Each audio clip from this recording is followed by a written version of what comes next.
Welcome to our Yorkshire NFM CoP winter webinar. It's really great to see many of you joining us today. If you have been with the CoP for some time, you may know me, but for those of you who are new here, I am Farhana. I am a support for NFM CoP and the steering group. So today I'll help to chair this webinar. Moving on, we have a very interesting hour planned for you. We will do a bit of virtual tour of Ousewem Hauxwell site, and we will also have a sneak peek into NFM project showcase that we are planning early next year. So without delaying much, Finn, I will hand over to you to do a bit of intro and update into our recent funding achievement. Thank you, Farhana. Would you like me to slide along one, if you wouldn't mind, please? So for those of you who don't know me, my name's Finn Barlow-Duncan. I'm the Programme Coordinator for the Integrated Catchment Solutions Programme, which is the ICAS. Hopefully you've heard of this. And I thought it'd be useful just to kind of bit of a recapture of where we started and where we are, just in case if you are new to the community of practice.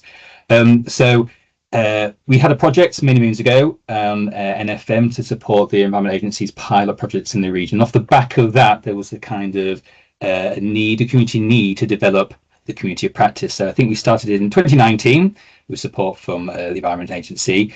And since then, we have been delivering events, not dissimilar to this one, but more often than not within on farm sites. And we've had 19 different events. And I think so far we've had 76 different organisations across the region have attended these events. I think that makes about 250 different people have attended, and people get different things from these particular events. We get kind of sharing and networking skills, learning about how to put stuff in the ground, as well as connecting to sort of cutting edge research on what kind of different measures can be used.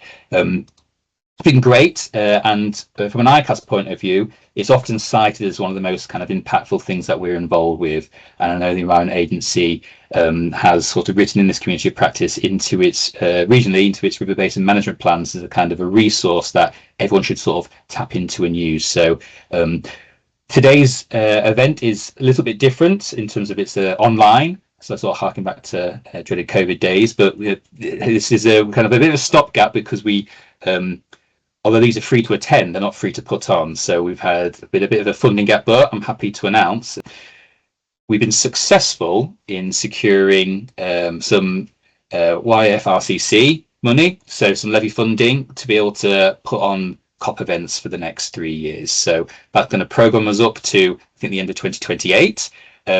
Looking at, so we're not going to sign ourselves up to this too much, but maybe one event a quarter for the next 3 years, and with the kind of intention to continue the group, put on events that are really kind of community led. So there'll be opportunities later in today's presentations to get your feedback on where you think we should kind of focus our efforts on, what events you'd find most useful from. This funding also helps kind of with the general steering group, of which many members today will be presenting, and help us kind of really kind of drive that national agenda on how we can integrate the kind of our regional view into a kind of national picture.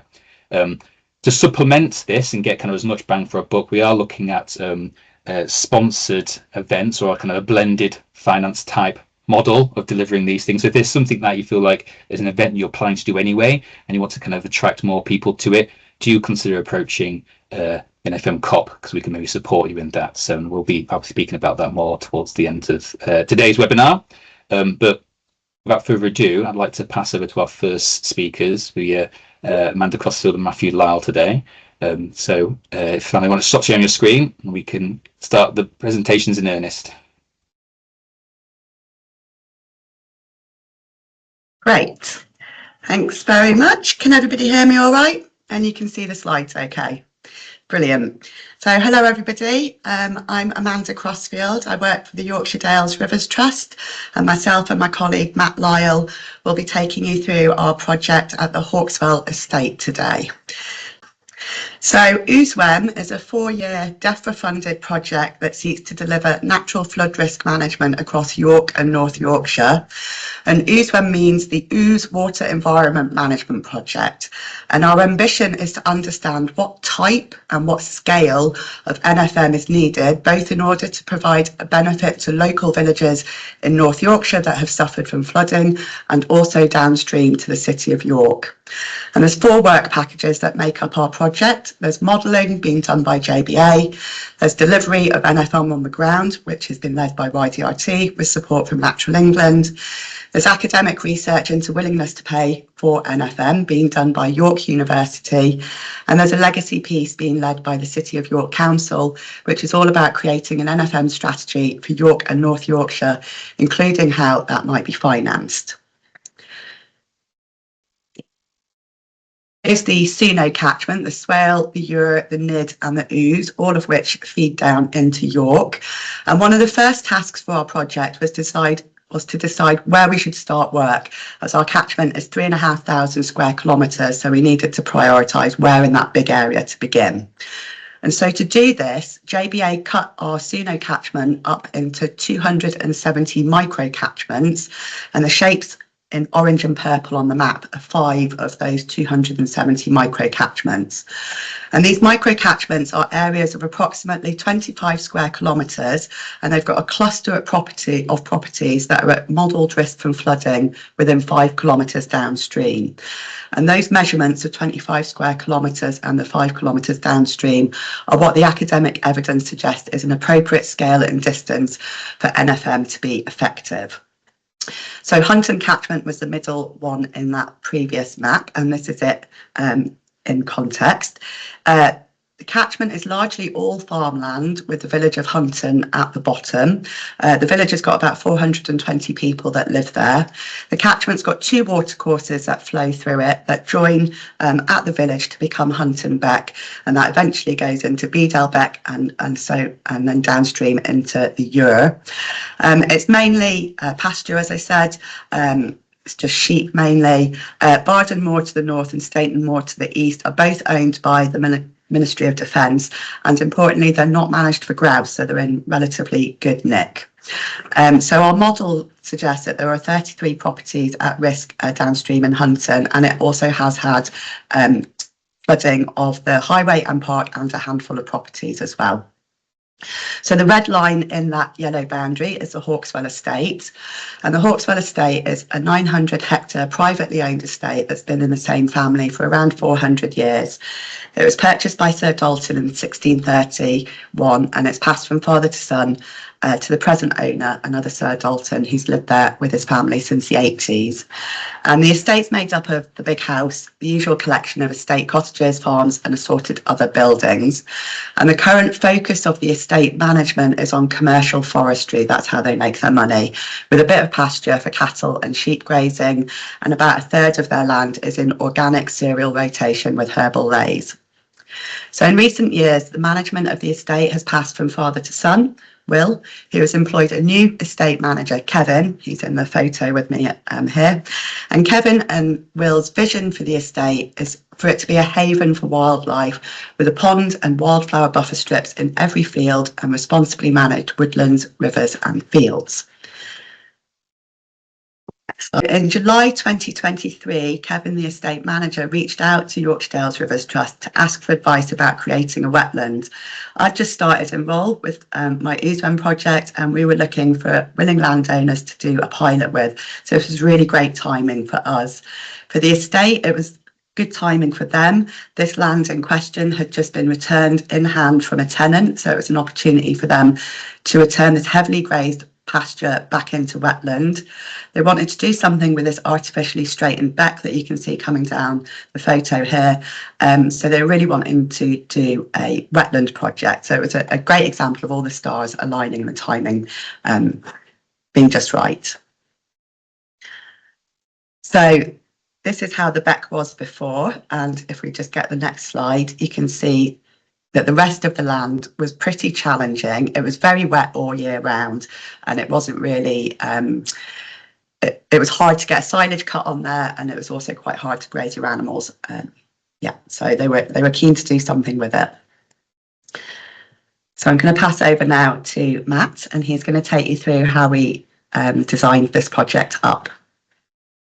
Yes, thanks, Amanda. So as you mentioned, yeah, there was some challenges, but it was a good portion of land, and it was one of our first projects. So the first thing we basically did is go out to the NFM CoP and ask lots of people for advice. So first of all, a bit of a thank you to the various trusts, Rivers Trust, Wildlife Trust, and of course a nod to the great Johnny Gray, who came out and highlighted a paleo channel opportunity. We also worked with Yorkshire Water, so they had a sewage treatment works on site that fed into that straightened beck that we wanted to do something with, so we needed to make sure they were happy. First, after speaking to lots of people, we had a look at our rationale, our factors that we needed to focus on. And as mentioned, we're a flood resilience focused project. That's where our funding's based, but we had lots of other priorities as well. So we wanted to renaturalize some of those artificial features and restore some habitats and really focus on the environmental benefits alongside just flood resilience. And as Amanda mentioned, there's a big focus of the estate for woodland. So they have about 120 hectares of woodlands, you know, going on over the next few years. And they wanted to focus this area on as a wetland for birds, and there were never any trees planned in this project. So it was quite an interesting one. And another interesting element is that as our relationship with the landowner grew, they added more and more fields into the project. So the image on the right was a very early initial design, and you can see there's this sort of new channel winding its way on the left-hand side of that straightened beck. And as we went along, they added in some bottom fields, so we were able to redesign the channel so it followed the old paleo channel to the right-hand side. And then later on, further in the project, they added in some parkland land across the road to the far left. So this is our sort of final design we ended up with. So it's about a kilometre long project, about 380 metres of new channel creation, 19 scrapes and various bunds. And we also removed a lot of old fencing, which is really nice. So we are going to re-fence it, but we're going to re-fence it on the outer boundary. So all the inner areas are free of fencing. And with any project, there's lots of financial hurdles. So for the estate, they're looking into the future strategy, and they had to commit to taking 8 hectares out of production forever, which we knew that grazing, average grazing rental was about £150 a hectare. So over the course of a generation, that soon adds up, and like basic sums with 60 grand they had to be comfortable with. And unfortunately, that landed at the same time as there was a lot of upheaval in the funding market. So BNG had just popped its head up, and no one really knew what was going on with that. CS was changing to SFI, and new options were popping up all over the time. So we had a steep learning curve, and it took us quite a while to really get comfortable with the future funding of projects like this, which caused some project delays, but ultimately defined our strategy and informed our approach on our maintenance grant and landowner compensation, which I think Amanda will touch on later. And with any project, there's lots of consents and permissions. I won't delve into this because I expect people will know this, but we made sure we did a UK baseline survey to tick off any issues with BNG. Same with the MOF survey. We wanted to see what the channel was like before, and then after the project we went to the new one in spring to see how it's improved. We got all our permissions. Yorkshire Water came out to the site and were happy with our designs. And the main thing we just wanted to talk about with this project was the confusion around planning permission and the needs for planning permission. We talked to everybody, and we really struggled to get any clear advice. Does this need planning permission? When does a project need planning permission? It was a very grey area, and at the time North Yorkshire councils were sort of merging their planning departments, so we couldn't get any pre-application advice. So in the end we went for a lawful development certificate, so permitted development, just to cover our backs, and that went through smoothly, so that was good. So 28 months was the sort of duration of this project. As Amanda said, the first site visit was in July 23, and then September this year delivery began, which is super exciting. And here is a bit of a sneak peek of the whole project. So as I mentioned, it's about 1 kilometre long, and we've got some drone footage which I've zoomed up a little bit, but we've delivered about 55 scrapes and 400 metres of new channels, and it took about 15 days to do all the excavation works. And being there at the rebirth of a new river or a new watercourse was just hugely rewarding and a magical thing. And I can show you a bit more of that in the digital tour, which we talked about. But before we get onto that, it was just we were reflecting the other day about some of the learnings, and we felt like a lot of the decisions we were made were focused on by 4 of these elements. And the first one was having a robust design framework. We worked on the design for quite some time and got a lot of support from modelling such as Scalgo and our partners at JBA. But we also built up an amazing relationship with the landowner and land manager Kevin, and he was on site every single day, and his passion really helped the project. And alongside him, we had a really experienced contractor who could do magical things with his digger. So he really delivered the project with care and sensitivity, which was amazing. And bringing all that together, all of us were really flexible and adaptable, which meant we could really pivot to anything happening on site and really help improve the project, which made it a really good thumbs up. So what I'll do now is I'll just jump into the tour. So this is the tour. Hopefully you can all see it. And basically, about a couple of months ago, we went out and splashed out on a 360-degree camera, which aren't terribly expensive, about £300, but it meant we could go across the site and take lots of photos and videos, and we put them all online so people can enjoy the project. So when you open up, it starts with some information about the tour, and I can click and it spins around, and it gives you some information about this is the Upper Parkland wetland. We've added in some photos, so there's a before image which shows where we are, and an after image, slightly different angle, but it's great to be able to put those images in. And then if we look down, we've got information around the buns, and again a photo showing it in delivery. So really, really great tool, and you can navigate through and look at stuff. The interesting thing with this area is all the water was flowing through this area and overwhelming a culvert down at the bottom where it looks like the wood is, and causing a lot of nuisance flooding on the road. So in order to combat that, with the landowner's permission, we put this quite large, nice bund and nice pond in here, which captures all that water and allows the water to come out a lot more regulated into a channel, into the culvert. And so far, that's not caused any flooding, which is great. And I'll just zoom along a little bit more, show some of the little bits.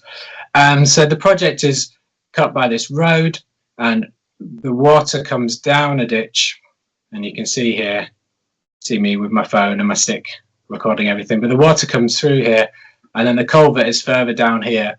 So there's two areas where the water comes in, and I'll pop through, and this is into what we're calling the upper wetland. So the water comes from this ditch, the new channel, into this reinstated dew pond, and we've got an overflow pipe, so there's a good amount of freeboard in storm conditions. And when that fills up, it comes out to the new channel. I'll zoom along a bit more, and you can see that the old line of the channel is connecting to this confluence of the new channel. And again, just talking about those factors from before, we had a really good design framework for the channel. We put a lot of effort. It was one of the first times we've made new channels as a trust. So we did a lot of investigation and research, and we knew the average depth of the water. We'd had stage boards out with wildlife cams. So through that and our more surveys, we were able to really understand the size and dimensions that the channel wants to be, the sinuosity and the gradient. So we made sure we had a really thorough design, and then we worked it through on the ground with the landowner, the land manager Kevin. So we were out with bamboo canes staking it all out. So we were all happy prior to going into delivery. And then Jason, the contractor, was an absolute master at really, digging it perfectly. And so far it's great. It's been holding water in normal flow conditions, and he said in the last few days, weeks, when we've had a lot of water, it's spilled out into the floodplain, which is something that we absolutely wanted. And in the tour as well, you can put some funky little videos. So this was just a little video of my very excited booties when we connected the new channel to the water. And like I said, it was magical. We had all the stakeholders coming down to enjoy it. I guess that was our like releasing the beaver moment. We were all really excited. I'll just zoom along a bit more. There's lots of other things to look at. We really like these bunds, so not everything needs to be a big pond. We've made some simple bunds, which is capturing flow coming down this hill. And a sort of ladder of them. You can see there's lots of them capturing there. Where possible, we like to put some wood in scrapes just to create some more habitat. We're keen on this project to create as many different types of habitat as possible. So we've got the scrapes, we've got these online ponds as well. And then some more scrapes, and then just zooming down to the last bit. So we've put another interesting bund in at the bottom of this section. Whereas before all the water was flowing and dumping straight into here, we were able to hold a lot more of it. And you can see this is the area of actual scrape, and then the darker area is just where it's growing out, and this is just water on top of the surface, which again is a lovely, lovely new habitat. And the last bit here is showing how our channel's re-entering the original beck, and you can see how much more in size and deep it was. But we needed to go in here, so it went past the sewage treatment. The sewage treatment works there, and then the outfall's there. So that's the first thing. We've got loads more scrapes up here, but I'm going to, in the interest of time, I'm going to zoom along. So another feature is you can get a map to help navigate through the project. So I'm just going to go down to the lower wetland, and you can see when we were filming here, it got a bit wetter. Lots of splodges on the camera, but I think it is quite aesthetically pleasing. We regraded a lot of the lower bank along the lower channel, just because that was again steep, and also to stop some of the water escaping early. We really wanted to keep the water in this lower wetland, and you can see it's super wet, and there's loads of different types of ponds and scrapes, and some of them are connected and some of them just standalone. So yeah, so that's the tour. That's what we've created. There's still a lot of there's a bit of copy and things we need to change, but we're hoping to be able to get this out and share it to everybody in the new year. And also, you know, we're also happy to chat to people about if you're interested in this, want to do something similar, drop us a line. And I will just go back to the presentation. And just to summarize, so we had our original design, which was, like I said, about 19 scrapes, but because of those elements, that flexibility in our design and the landowner and the contractor being able to really deliver work fast, we're able to create a much more comprehensive plan, which is really, I think, a lot more interesting. And it just goes to show, I think we learned a lot on the project about being on the ground, and you can do as much sort of desk research and modelling as you want, but when you're on the ground with bamboo canes, you can really see where the water wants to go. So that was a lovely output. And I'll hand over to Amanda just to talk a little bit about post-project monitoring. Great, thanks, Matt. So monitoring of Ousewem projects has really evolved as we progressed through our project. And for us in the delivery team, the main purpose of us doing monitoring is to provide a visual proof that our interventions are working as we expected. So we mainly use pre and post project photography, drone footage and wildlife cameras to help us do that. We did install hobo loggers at Hauxwell as well because it was our largest project and we were kind of under pressure to try and quantify it. Now, we did only manage to get these installed in June 24, and then we promptly had a very severe drought for the next 5 months. So we're a bit dubious as to whether or not these hobo loggers have collected any information that's going to be helpful, but we did have a go anyways. Yes, so we've got those, and we'll put all of that information together into a wrap-up report for the landowner once we've completed everything. We've done some simple water quality testing as well, just with a simple pack test kits to show the presence or absence of nutrients, and this water was very clean, which was great. So in terms of the maintenance and ongoing, what happens afterwards, so Ousewem provides a maintenance grant to landowners, and we've based this on 10% of the capital cost for the project. And we've used 10% because we did a bit of research and that seemed to be a kind of an average figure that other NFM projects were using. And we pay that to the landowner as a lump sum on completion, and we give them that along with a contract and some fact sheets about how to look after the interventions. We've asked them to look after them for 10 years for a number of reasons.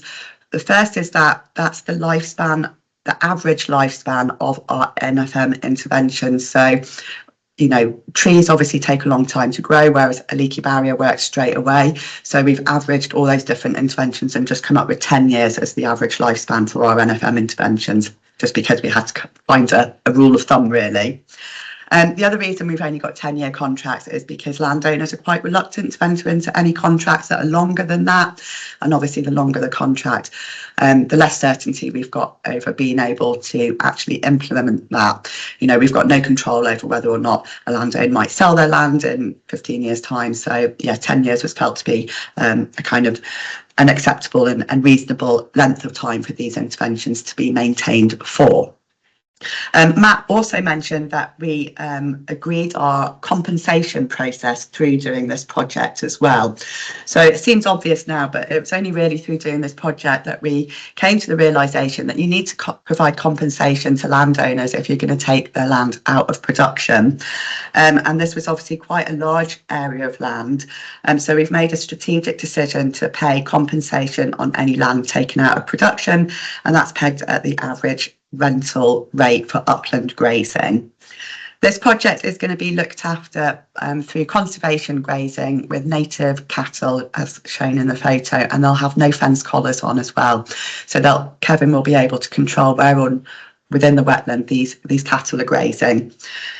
Just in terms of the costs, so the whole project was £130,000 approximately. So the maintenance fee that's been paid to landowners, 13 grand, and it's about the same as well for their compensation payment.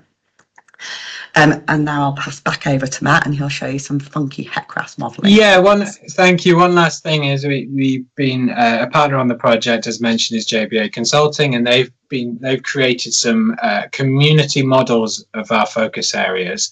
So these are really in-depth models that I don't understand, but smarter people do. But we've been able to input our designs into this model and get some really quite interesting outputs. Again, we're working on JBA just so they can double check our homework and make sure it's all right.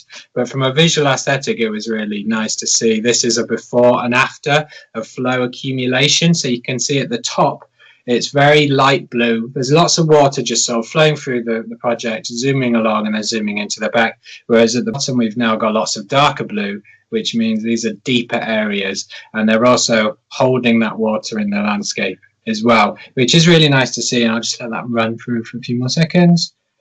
And the bottom.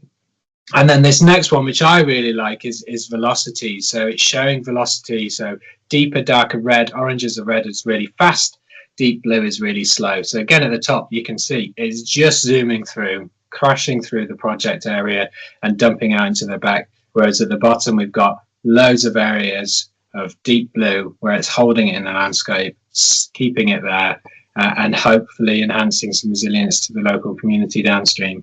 So I really like that from a visual point of view. And then lastly, just a few stats. Yes, it's about 9 hectare wetland. We did 380 meters of water course, but then we had lots of back channels and other channels as well, which moved that to more like 400. We were lucky enough to get some of the, which people on the call might have heard about, the plug plants going spare from the Yorkshire Water project that had to be paused. So we managed to get some of those Yorkshire Water plug plants, and Kevin and friends of Hauxwell Estate planted a load of them. So we've got some excellent species going on. And then they've also got lots of future plans. They're hopefully going to put some hedgerow around the edge of it. As Amanda said, they're going to graze it with some belties and no fence collars. And we're really hoping we can do some more projects with the estate, and either through Ousewem or YDRT as a whole. So yeah, thank you. That's our project. Thank you very much, guys. Yes, so if you do have any questions, because this is a webinar format, if you could use the Q&A button, if you click on that, and you can type your questions, and you can upvote questions that you think are particularly pertinent you'd like to answer. So while there's a few more, hopefully people typing away, I've got some questions myself, if you wouldn't mind. Nothing too taxing, hopefully, but in terms of, you mentioned the cost of the camera, but in terms of like the cost of the platform itself, and like how user friendly is it? Can anybody do this, or do you think there's a kind of a cost of skill required as well to set one of these up? Yeah, I can jump in on that one. So firstly, a big shout out to Patrick, one of our colleagues who's just joined us recently. He's actually graduating from his master's in Leeds today, so he couldn't be here, but he took on the mantle of really trying to figure this out. And first of all, he found a really complicated way of doing it through GitHub and self-coding, and he did it all. And it was like, okay, this is great, but you know, how are we going to do this in the future? And unfortunately, we found another platform, which is called SeekBeak. There are probably other platforms out there. I haven't done the research myself, but we were able to get a free trial first on and test it all out. And then I believe it's £20 a month to have access to the tools and everything to make them. I can't say it's 100%, but I think it's like you can make it. And once you've made it, it's made. So you don't need to keep that subscription up, which I'm really hoping, because I don't want to have lots of subscriptions going. But hopefully, if that's the case, then you can do multiple different projects. We've got about 10 projects on the go at the moment, and we'd like to do tours of them.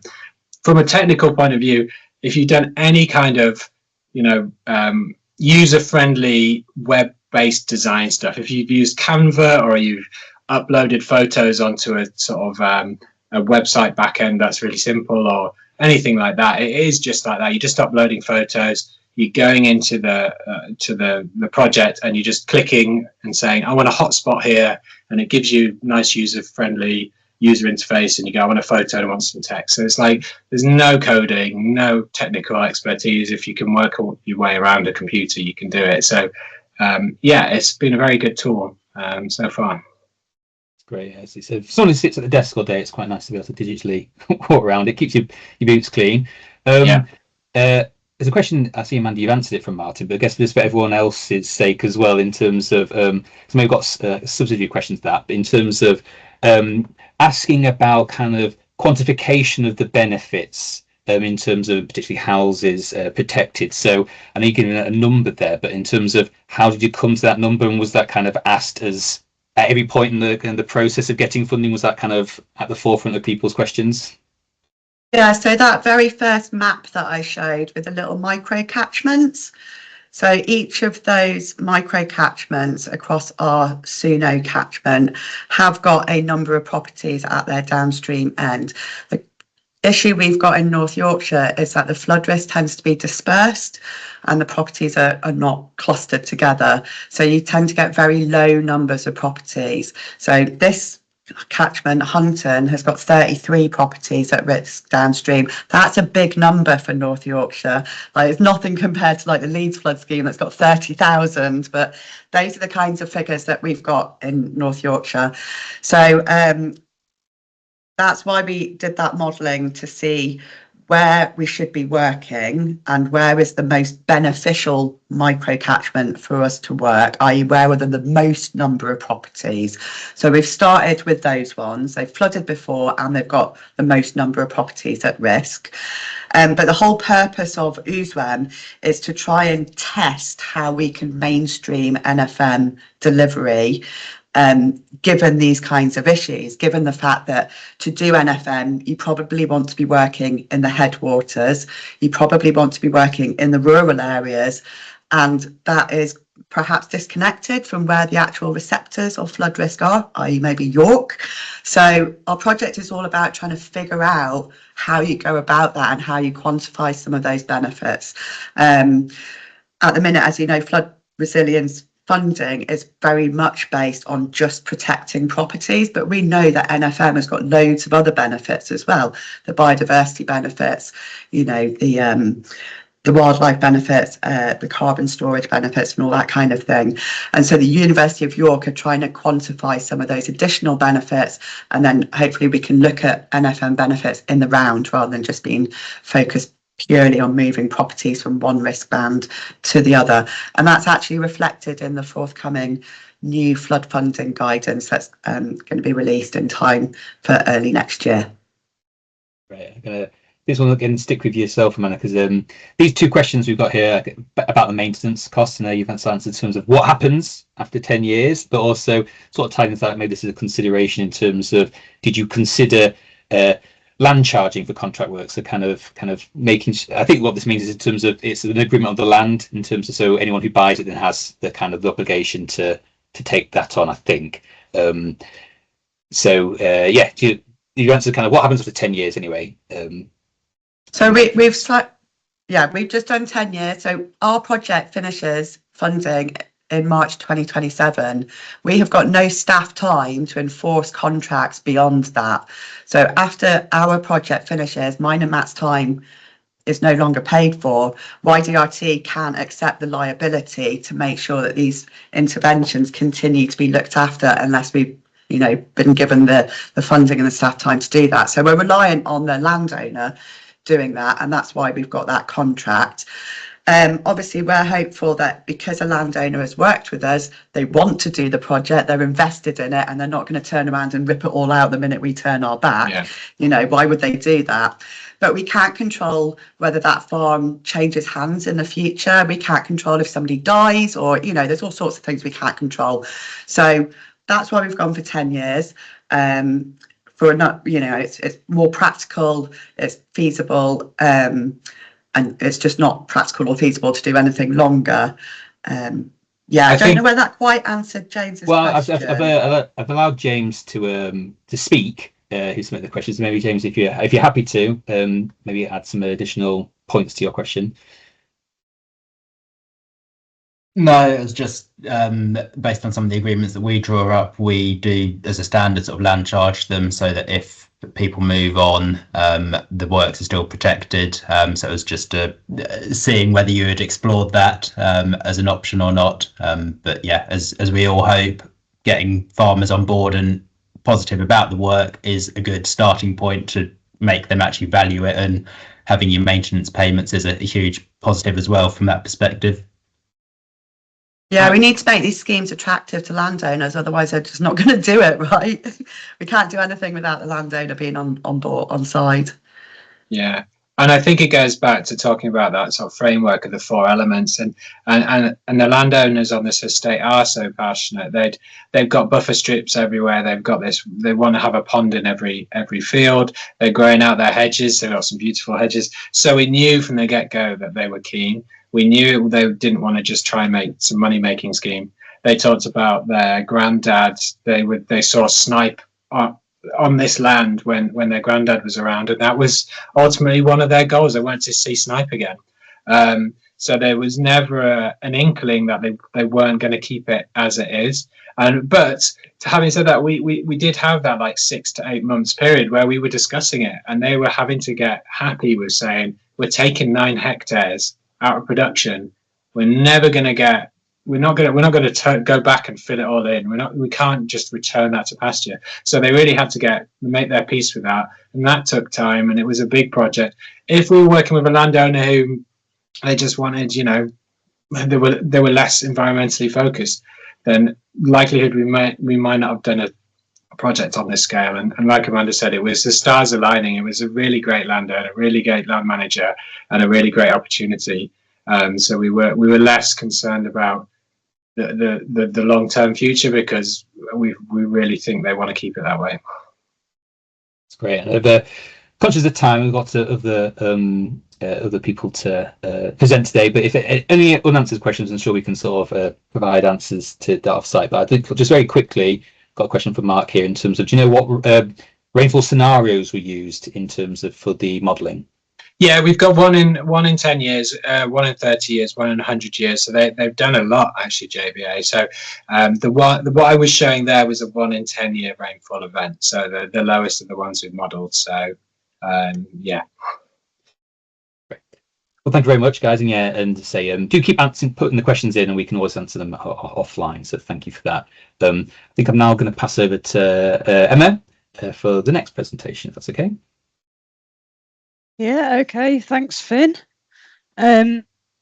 So we've just been thinking about what we want to do next as part of the community of practice, and one thing that we thought we'd do, we're keen to do in the new year, is to have a short and interactive sort of online showcase session. So similar to today, we have an hour when the intended outcomes is that we can all have an opportunity to share and learn about the range of nature-based solutions that we're delivering together in Yorkshire, to sort of build connections so that we can solve challenges together and ultimately deliver more together. So we're looking for all of you to get involved and share a short sort of 2-minute update on something that you're doing, like really any aspect of a natural fluid management scheme. You could pose a question to the group and see who else could help you out or is perhaps grappling with a similar issue or opportunity. So there's a QR code on the screen, or we'll share the link as well. But if you've got an idea, we'd really like you to put it forward.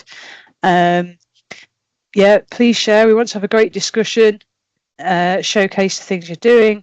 And there's absolutely no right or wrong thing to share. It could be about any aspect. And this could be something to add to your, I'm sure you're maybe not quite yet, but come January, you'll be thinking about sort of objectives for the new year. This could be something to enable you to tick one of those off. So I guess put your thinking caps on and share things that, almost like a single slide, something you'd like to share with the community of practice. So next, Debbie's going to give us a little bit of a flavour of this now and give us an update on one of an aspect of one of her projects, so that and hopefully it'll get you thinking about what you could share about yours as well. So over to you, Debbie. Thank you. Can you see that all right? Yeah. Okay, great. So yeah, being the first one in to do a little bit of a showcase, I've been a bit cheeky and I've gone over the 2 minutes, so it's about 5 minutes. But yeah, so for anybody that doesn't know me, I'm Debbie Caldwell. I'm the Natural Flood Management Officer at the Don Catchment Rivers Trust, and I work largely in the upper Rother catchment, which is kind of the furthest south area of the Don Catchment, in and around Chesterfield, that you can see on the map there. So yeah, my sort of project showcase is just a bit of an example of a partnership project that we're getting off the ground, that I just wanted to highlight because I think it's something that should be quite easily replicable in other areas as well. So yes, so the partnership is together with our local delivery partners for the district level licensing scheme for great crested newts, and that's Wildscape. They are the contracting arm of the Sheffield and Rotherham Wildlife Trust. So for anybody that doesn't know about district level licensing, in brief, it's an alternative to traditional on-site mitigation and licensing for great crested newts during development. So instead, developers can pay a fee to fund restoration or creation of ponds in target areas off-site. Landowners and managers enter into a voluntary agreement, and the work is done at no cost to them and can include sort of adjacent habitat works if necessary, fencing and so on. So the ponds are monitored and maintained for 25 years. So ultimately what this means is that with the drive for development, there's a lot of ponds being created in the wider environment. And delivery contractors need support in locating suitable sites and landowner contacts. And that's obviously something that we can do if we're working in these areas already. And we've then been working with them to incorporate NFM into the design of the ponds where it's possible and sensible to do so. So we've only done a couple of these so far, but just to give you an example, the 3 pictures here show you a pond restoration project at the Sheffield Organic Growers Farm in the Moss Valley, which is just south of Sheffield. So the picture on the left shows you the before picture. So as you can see, the so-called pond was full of sediment, had become very overgrown. There is actually a stream that runs through it, and there was an embankment on the downstream end, but it had collapsed. So water was just flowing straight through what was supposed to be the pond, no ponding, and into a culvert, which then sort of heads straight down to the Moss Brook itself. So it wasn't really holding much water, and certainly no open water, so it wasn't suitable for supporting breeding great crested newts. The site is in a priority area for the newt habitat creation identified through the district level licensing scheme. And we've been working in this catchment for a number of years anyway, delivering NFM and other projects. So it was a really good sort of opportunity for us to trial working together. So the middle picture is soon after the works were completed, which was about a year ago. And then the third pictures was just taken about a month ago. So you can see how it's settling in and greening up. So had we not been involved, the works would have just been the Sheffield and Rotherham Wildlife Trust clearing the silt and the vegetation from the pond, reinstating the bank roughly to the height of the water that you can see in the photos now. So water levels would have remained fairly consistent with limited additional stormwater storage capacity in the event of heavy rain.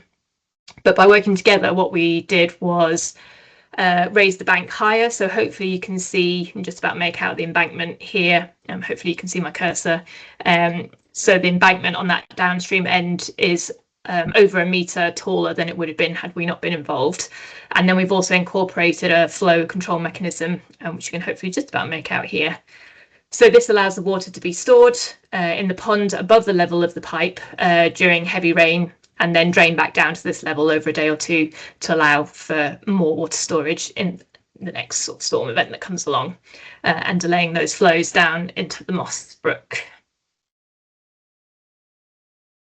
So just a quick look at how the flow control mechanism works. It's a very simple end of pipe sluice valve. So it's just a plate, hopefully you can see here, that lifts up and down so you can change the size of the opening on the pipe with a cage attached to reduce debris and blockages.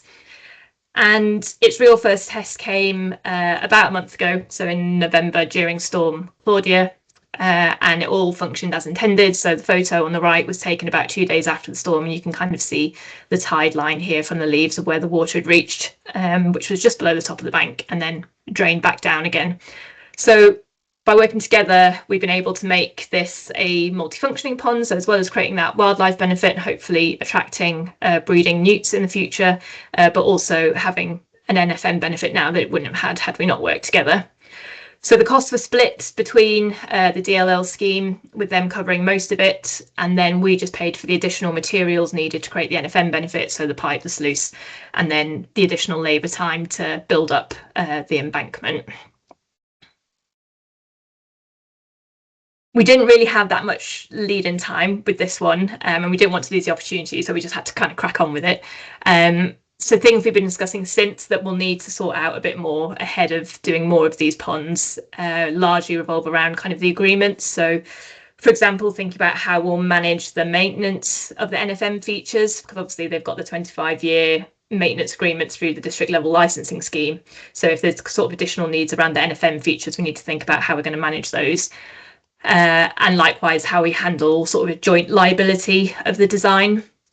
I should also say that the DLL approach is dependent on your planning authority operating one, as not all of them do, but I do think most of Yorkshire is covered by one.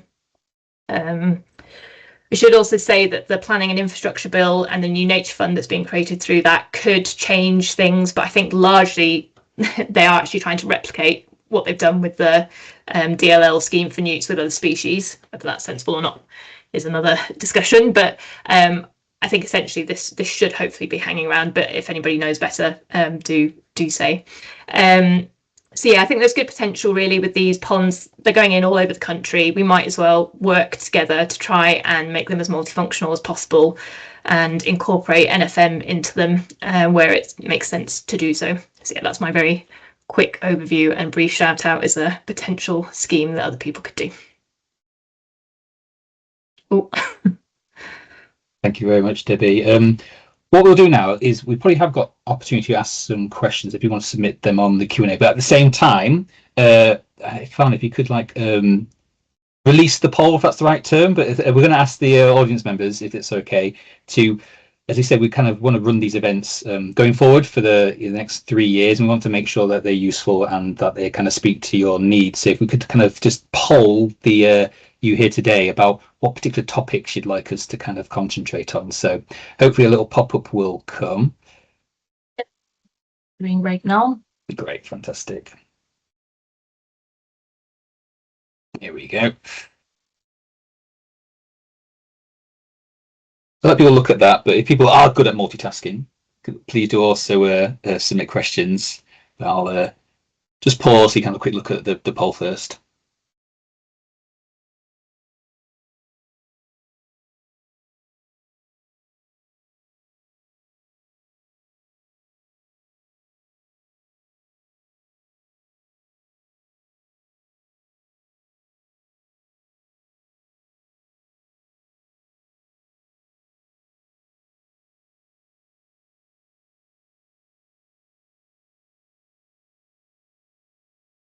Are you able to see my screen?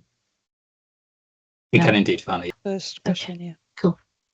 Yeah, so for the first question is, what are the theme that you want us to focus on 2026? So we do have an appetite in this group for monitoring and evidence. It has been quite popular so far. So this is the first question. Let's go to question number 3. Any specific topics or project you want us to cover in our future events in 2026 or beyond?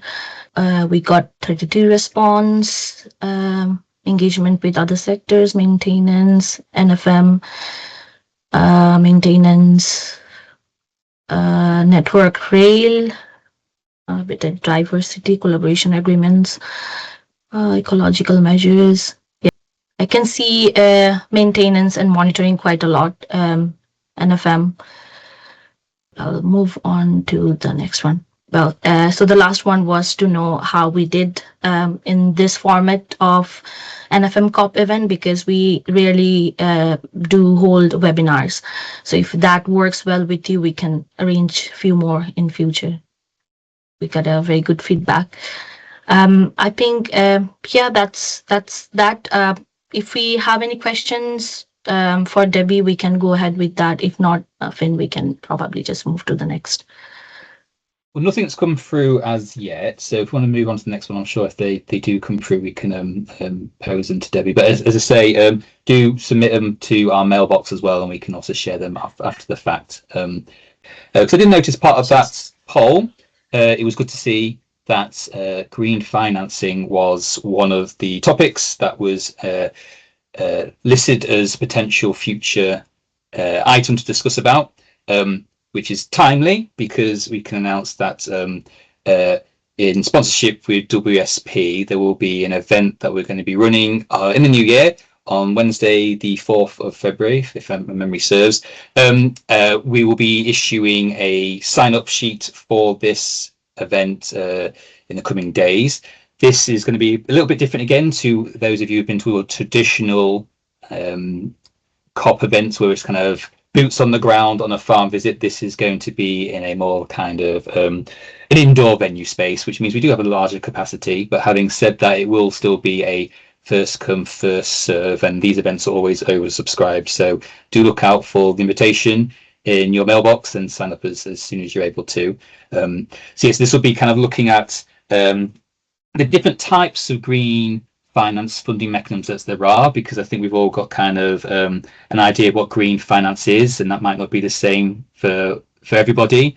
So understanding kind of the different mechanisms in which things can be funded, which I think, and Amanda kind of touched upon this, is well timed in terms of how flood funding projects are going to go forward, in terms of after a certain value there's going to be an expectation to find some kind of match funding. So it might be kind of a good opportunity to sort of look into that. And with all these events, we want to make sure that we're kind of capturing feedback, and it's the real benefit we find is just the networking opportunity, so that they'll definitely be built into the agenda. So yeah, do look out for that. And And as Emma mentioned, we're going to be looking to do these kind of short interactive showcases, so kind of maybe a bit of more of a mixed model of different events going forward in this kind of next batch of delivery. So hopefully you, well, looking at the feedback, and it was anonymous, so you didn't have to lie, but it seems that people liked today's webinar event as a different way of doing things. So we'll look to kind of maybe do these again going forwards. So unless there's anything else from any of the speakers that I think I've forgot. No, got shakes of heads, that's good. So thank you all for joining again today. Do kind of keep say look out in your mailboxes, but we do kind of we'll be circulating a video for this, so if there are people, colleagues that weren't able to attend today, then we can send them the links this video. And yeah, I guess Matt and Amanda, you'll be sending out the links to that interactive walkthrough as and when it's ready. So that's great. So if that's that, I'd like to call the meeting to a close. Thank you everyone for your presentations today and for joining, and hope you have a good Christmas. I think it's not too early to say that right now, is it? We're on the run up now, so yeah, and see you all in the new year.